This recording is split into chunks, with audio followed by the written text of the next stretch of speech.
name is Jang, and I'm currently the mechanical lead. I'm Samantha, and I'm the electromechanical lead on Blue Sky Solar Racing. My name is Jennifer Kong, and I am in the mech team. Now we're going through the full design process and fabrication process actually now of creating all the electromechanical enclosures for the car.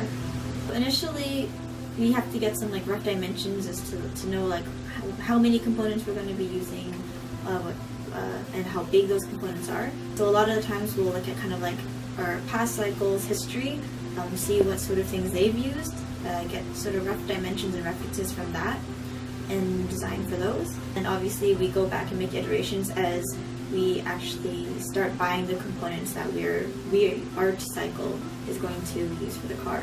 So I'm trying to run the simulation for the rear suspension, bring that into ANSYS, run simulation, try to make it work. We are trying to reduce the forces. That is something that we always put in mind ever since we started design. Because reducing the forces really helped us to make to reduce the layer in the chassis, which reduces the weight of the car. We know much more about how to choose the right shock and spring for the car so it can absorb the energy properly, so the driver won't feel continuous bumping when it's going through bump and droop. We've mainly been working on this one part of the front suspension called the bottom A-arm, and I've just been running simulations on that. The bottom A-arm is a part that connects the chassis to the wheel and the shock.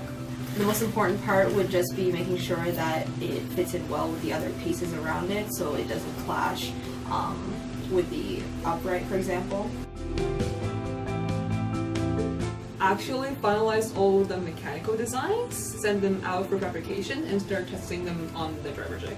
Well, right now, I'm mainly just running other cases, just running different load cases to see if there's any situation where it will fail. But I mean, after that, that's pretty much the end of the road for my work on the bottom A-arm.